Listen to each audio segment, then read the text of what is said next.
Olá, família! Sejam todos bem-vindos ao estudo diário das Escrituras. Nós estamos estudando Doutrina e Convênios 121. Aqui a oração de Joseph Smith, a súplica dele e a resposta do Senhor. Em meio à sua dor, à sua angústia e sofrimento, Joseph Smith pergunta: Ó Deus, onde estás? E Deus responde e mostra que está ao lado dele mesmo em meio a esses sofrimentos. E responde para eles no versículo 7, dizendo: Meu filho, minha paz seja com a tua alma. Paz seja com a tua alma. E eu observei nos comentários que algumas pessoas se identificaram, com essa mensagem. Porque é uma paz que excede todo o entendimento. Não mudou a situação, mas é uma paz que vem de Deus, que muda a nossa compreensão, que consola a gente, tá bom? Então teve dois comentários aqui, um deles é da Fátima Belém. Ela comentou aqui falando, sobre a dor, da filha dela ter falecido e que ela pôde sentir essa paz que vem do Senhor. E que sem essa paz ela não teria aguentado. Bom, então é uma paz que excede todo o entendimento. A outra mensagem aqui é da Damiana Monteiro também, falando que já sentiu essa paz que excede todo o entendimento. É uma paz que o mundo não dá, o dinheiro não compra, nada pode trazer essa paz. Essa paz é a própria presença de Deus na nossa vida, tá bom? Gratidão pelos comentários de vocês. Então a gente estudou até o versículo 10, hoje vamos continuar do versículo 11 em diante. Aqui do versículo 11 até o versículo 25, a gente vai ver falando aqui sobre o destino dos iníquos, tá bom? E daqueles que perseguem a igreja de Deus, tá bom? Porque na própria oração falava aqui sobre o castigo sobre essas pessoas, sobre uma punição. E o próprio Joseph Smith falou: entrego nas mãos de Deus. Quando a gente entrega na mão de Deus, a gente não vai querer fazer vingança com as próprias mãos, tá bom? Então a importância disso. E aqui Deus ele fala como ele vai punir essas pessoas. Depois do versículo 25, que nós vamos estudar amanhã, mostra também a misericórdia do Senhor, se as pessoas se arrependerem e se voltarem para aí, tá bom? Então vamos lá aqui a partir do versículo 11, diz assim: a esperança dos que te acusam de transgressão será destruída e as suas expectativas derreter-se-ão como a geada branca. Geada branca é o orvalho, que se derrete nos raios ardentes do sol nascente. Então, aqui ele fala que os que acusam ele falsamente, terão as suas intenções frustradas, não vai surtir efeito. Assim como o orvalho, que é aquelas... Quando você levanta de manhã na grama ali, tá cheio de gotinhas d'água, aquilo é o orvalho. Não choveu, mas está cheio, é um fenômeno que acontece e traz uma umidade do ar e assenta ali no orvalho, na grama. E aí, então, quando o sol surge ardente, rapidamente aquele orvalho some. O que o Senhor está falando aqui? Que as intenções, maldade dessas pessoas rapidamente vão se dissipar, tá bom? E a gente pode ver que as pessoas não duram muito nem as suas maldades. E o reino de Deus continua crescendo até hoje na Terra.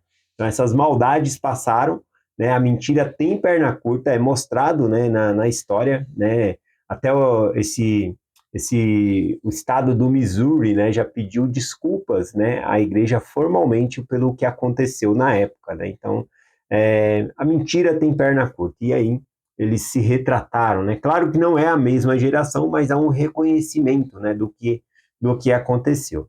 Continuando aqui, o versículo 12 diz: E Deus também pôs a mão a seu selo para mudar os tempos e as estações, para carregar-lhes a mente, a fim de que não compreendam as suas obras maravilhosas, e também para que não possam ver e surpreender a sua própria astúcia.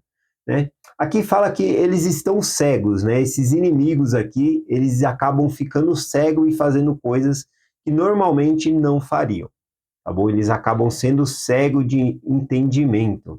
Aqui o Senhor fala que ele também é o dono do tempo e das estações, que ele vai decidir, quando é a punição dessas pessoas, Quanto mais tempo eles tiverem para se arrepender e voltar-se para Deus, melhor, se assim acontecer, Se não acontecer, vai só acumulando juízo sobre as suas próprias cabeças.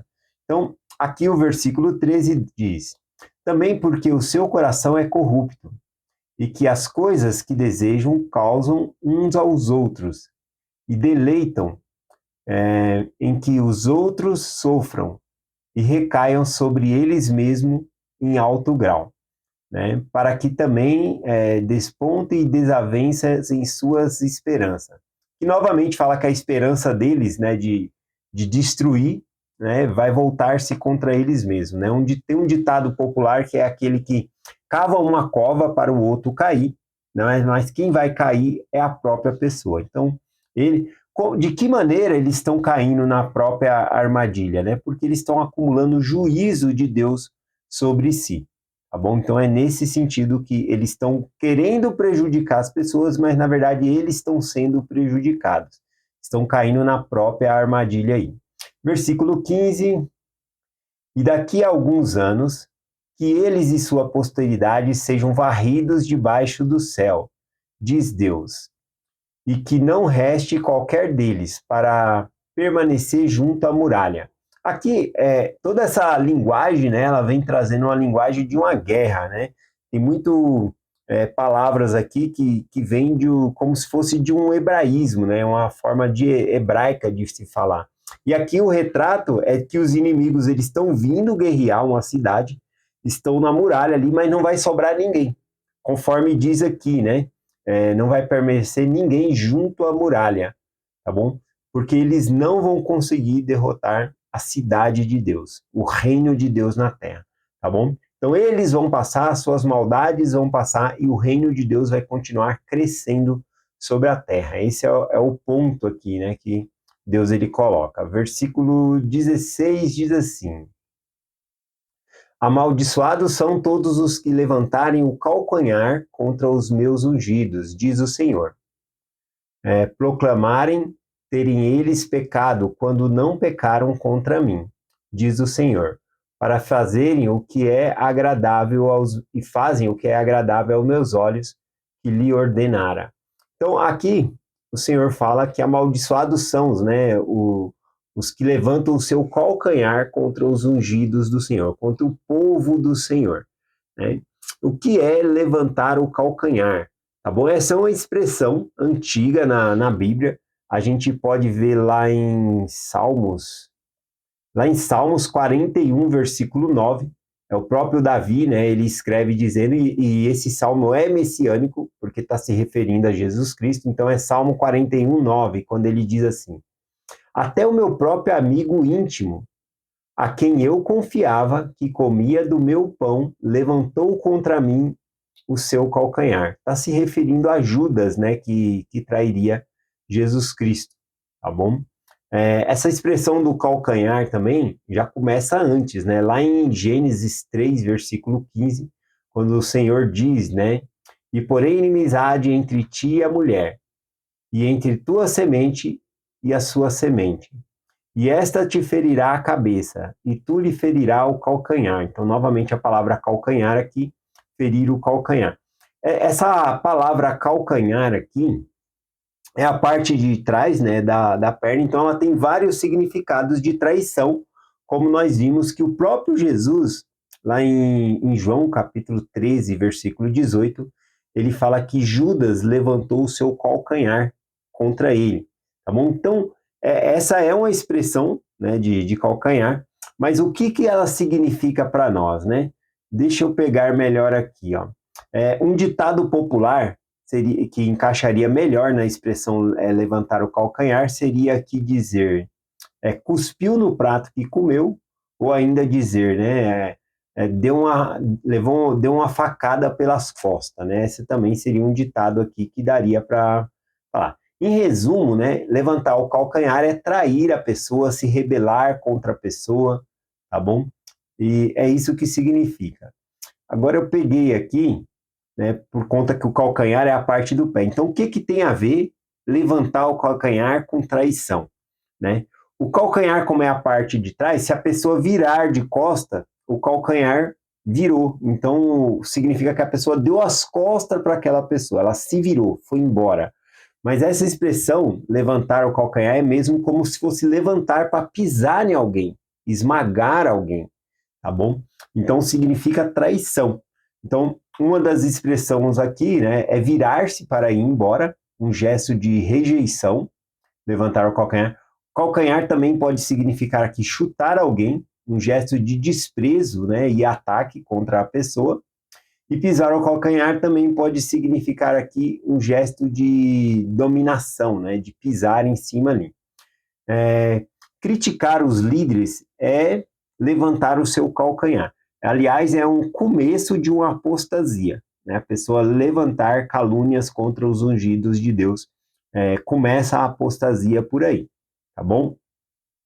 Vamos continuar aqui no versículo 17, que diz assim: Mas os que clamam transgressão fazem-no porque são eles mesmos servos do pecado, filhos da desobediência. Aqui é bem interessante, né, o que Deus falou aqui, porque ele falou, olha, os que estão te acusando, na verdade eles estão te acusando de coisa que eles fazem. Eles são filhos da desobediência. Eles pensam assim, por isso eles estão acusando dessa maneira. Eles são assim e fazem dessa maneira. Então aqui o Senhor ele coloca, né, que aqueles que criticam os servos do Senhor, geralmente eles estão mostrando mais sobre si mesmo do que, na verdade, sobre aqueles a quem eles estão criticando, né? Tomem cuidado se alguém está criticando um líder para você, porque você vai virar as costas, assim como ele está criticando o outro, ele pode te criticar também. Então você já tem que ficar assim, né? Então, não participar dessas conversas, cortar, fala de qualidades daquela pessoa, isso pode reverter a situação, tá bom? Para que aquela pessoa pare, né, de falar ali mal da liderança, tá bom? Aqui o versículo fala sobre a liderança, tá bom? Aqui fala desse contexto histórico aqui, a gente entende que são os inimigos que estão expulsando os membros da igreja, né, a ordem de extermínio, todas as coisas aqui, estão expulsando eles do Missouri, mas também tem o envolvimento daquelas pessoas que se afastaram da igreja, que se tornaram opositores, tá bom? E aí, então, isso também vai falar um pouquinho amanhã na nossa mensagem aqui. O versículo 18 diz, e os que juram falsamente contra meus servos, para levá-los à escravidão e à morte. Ai deles, porque ofenderam os meus pequeninos, serão separados das ordenanças de minha casa, e suas cestas não se encherão, e suas casas e celeiros perecerão, e eles próprios serão desprezados por aqueles que lisonjeavam.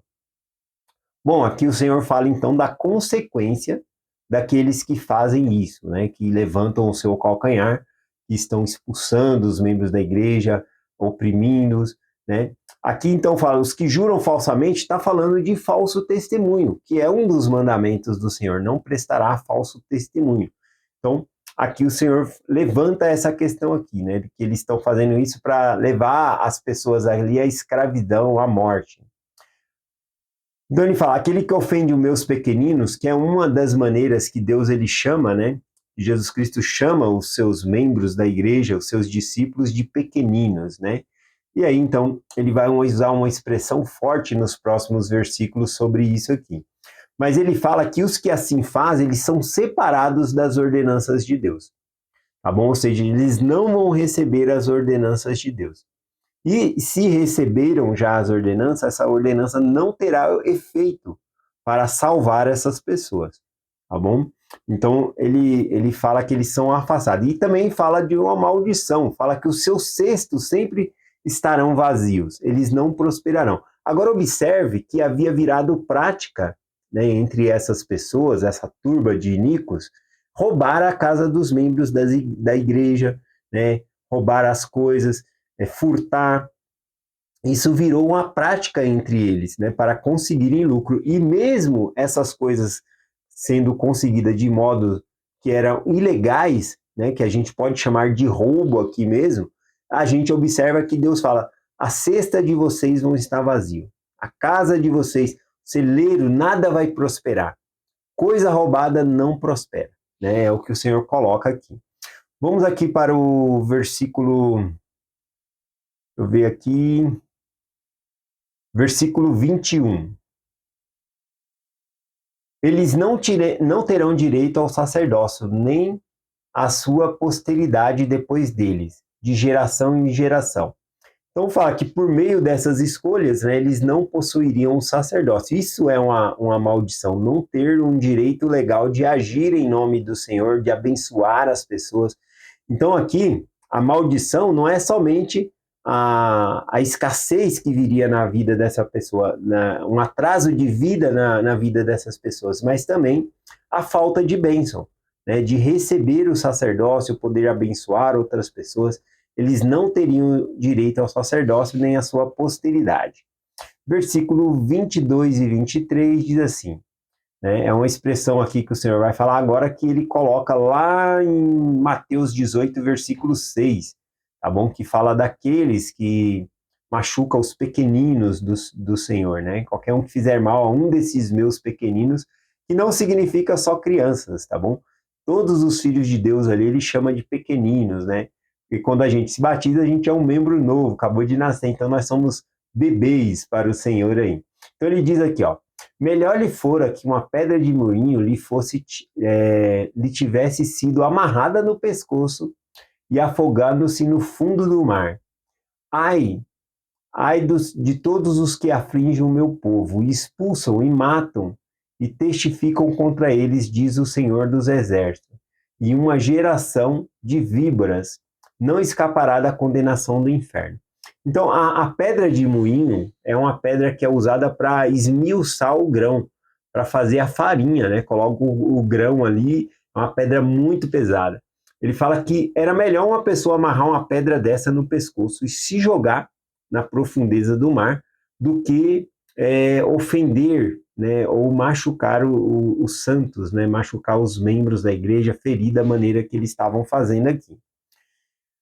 Vamos lá, continuar aqui, versículo 24 e o 25, né, para nós finalizarmos o estudo de hoje. Eis que meus olhos veem e conhecem todas as suas obras. Tenho em reserva um julgamento rápido, e a meu próprio tempo para todos eles, pois cada homem tem um tempo designado de acordo com as suas obras. Então aqui mostra que Deus ele vê tudo, né? Uma das partes dessa oração, né, de Joseph Smith falava, né, como teu olho pode contemplar, olha para nós, atenta, ouve a nossa súplica, né? E aqui mostra, né, esse versículo, a resposta do Senhor, que ele está atento, que ele vê todas as coisas, mas que tudo, né, vai ser julgado ao seu próprio e devido tempo, que é um momento designado. Ele não vai julgar nem antes e nem depois. É o momento certo, é o momento de Deus. O relógio de Deus é diferente no nosso relógio. Então, cabe a nós somente confiar. É claro que aqui usou muitas palavras pesadas contra os iníquos, mas a partir de amanhã, a partir do versículo 25, a gente vai ver uma mudança do tom, que é um tom também de misericórdia, para acolhimento dessas pessoas, se arrependerem e vir até ele, tá bom? E é um convite tanto para eles, como para nós, como para aqueles que se afastaram da igreja, que viraram opositores do evangelho de Deus. É um convite para todas essas pessoas, tá bom? Então amanhã a gente segue aqui a partir do versículo 26. É essa mensagem que nós compartilhamos em nome de Jesus Cristo. Amém. Até amanhã.